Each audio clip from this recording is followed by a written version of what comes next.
TK YouTube channel එකට ඔයාලව ආදරයෙන් පිළිගන්නවා.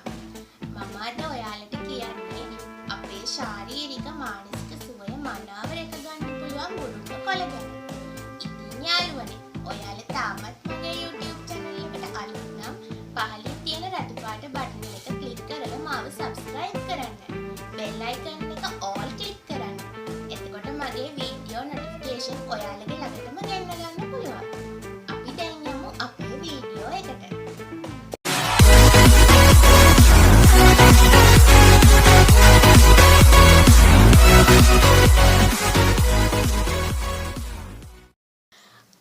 කරල් මුරුංගාවල රසගුණ නොදන්න කෙනෙක් නෑ.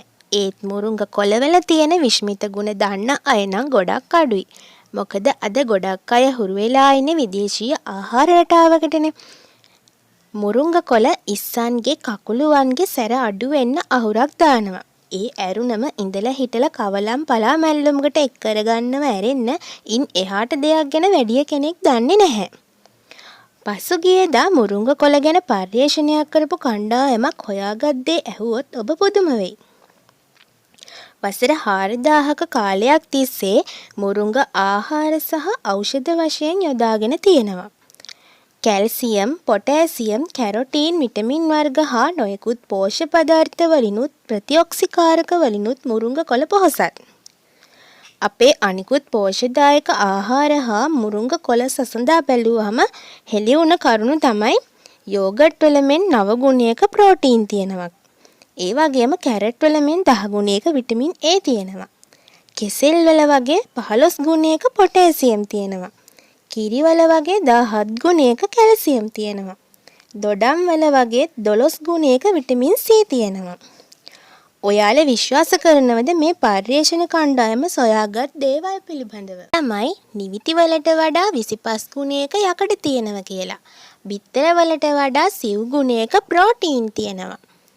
කොළයුෂ කෝප්පයක කිරි කෝප්ප 80ක ගුණ තියෙනවා. අදහ ගන්නත් බෑ නේද මුරුංග කොළවල තියෙන විශ්මිත ගුණය ගැන? කිසිම රසායනික පොහොර නැතුව ස්වාභාවිකවම හැදෙන මුරුංග ශාකයේ කොළ ඇත්තටම සෞඛ්‍යවාසී රසක් අත්කර දෙන සුපිරි බහුකාර්ය ආහාරයක්. ප්‍රතිශක්ති වර්ධක ගුණ තියෙන එය ප්‍රතිදේහනාශක ගුණයෙන් යුක්තයි. ඇස්පෙනීම වර්ධනය කරලා දෙනවා. ගැබිණි මව්වරුන්ට හා ලදරුවන්ට අවශ්‍ය පෝෂණය ලබා දෙනවා. මුලින්ම දරුවන්ට දෙන ඝන ආහාර ලබා දීමේදී එකතු කරන්න පුළුවන් සුවිශේෂී ආහාරයක් ලෙස නම් කරලා තියෙනවා මේ මුරුංග කොළ. මුරුංග කොළ පිළිකා නාශකයක් ලෙසත් ක්‍රියාත්මක කරනවා. උදරයේ ගෑස්ට්‍රයිටිස් තුවාල වලින් සෑදෙන පිළිකා, සමේ මෙලනින් නැති කරන සෛලවල පිළිකා මෙන්ම අක්මා හා පෙනහළු වලටද ගොඩාක් හොඳයි. ඒ වගේම අපේ සිරුරේ සීනි මට්ටමත්, හදවත් රෝග, කොලෙස්ටරෝල් හා රුධිර පීඩන මට්ටමත් පාලනය කරන්න උපකාරී වෙනවා. අස්ථි හා දත් ශක්තිමත් කරනවා. එමගින් වියපත් වන විට ඇතිවිය හැකි ඔස්ටියෝපොරොසිස් වැනි රෝග තත්ත්වද වළක්වන්න පුළුවන්. ජීර්ණ පද්ධතියේ මනා ක්‍රියාකාරීත්වය දහනය වෙන අතර සිරුරේ බරත් පාලනය කර දෙනවා. එය නිර්මාංශකයන්ට ඇතිවිය හැකි පෝෂණ ඌනතාවය සපුරන්නත් මේ මුරුංග කොළ උදව් වෙනවා.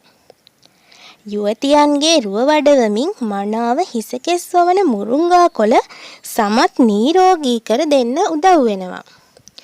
තුවාල, ගෙඩි හා සමේ ආසාදන සුවපත් කරමින් මුහුණේ තියෙන වියපත් රැලි මකා ගන්නත් උදව් වෙනවා.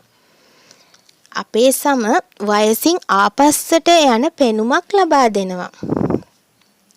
ඒ විතරක් නෙවෙයි, මුරුංගා කොළවලට මානසික සෞඛ්‍ය වර්ධනය කර දෙන්නත් පුළුවන්. මුරුංග කොළ මැල්ලුමක්, ව්‍යංජනයක්, බැදුමක් විදිහට ආහාරයට ගන්න පුළුවන්. අමු කොළ යුෂ පානය කරන්න පුළුවන්. කොළ මද පවනේ වේලලා කුඩු කරලා තේ පානයක් විදිහට සකසලා බොන්න පුළුවන්. කොළ කුඩු දිනපතා ආහාරයට දින 90ක් යොදාගත් විට විශ්මිත ඵල ලැබෙන බව පර්යේෂණ කණ්ඩායම අපිට කියලා තියෙනවා. ඒ මගින් ලැබිච්ච ඵලදායීත්වයේ ප්‍රතිඵල ප්‍රතිශත ලෙස අපිට ඉදිරිපත් කරලා තියෙනවා. ඒ තමයි රුධිර වාහිනී 155ක්, අක්මාව 65%කුත්, වකුගඩු 54ක්, මොළය 34ක් ලෙස. ඉතින් මේ තොරතුරු අප වටහා ගත යුත්තේ අප වඩාත් මුරුංග කොළ ආහාරයට ගන්න අපේ ශරීරයේ මානසික සුවය මනා රැක ගන්න පුළුවන් කියන එක. ඉතින් යාළුවනේ මගේ වීඩියෝ එක අවසානය වෙන තෙක් නැරඹු ඔයාලට ගොඩාක් ස්තුතියි.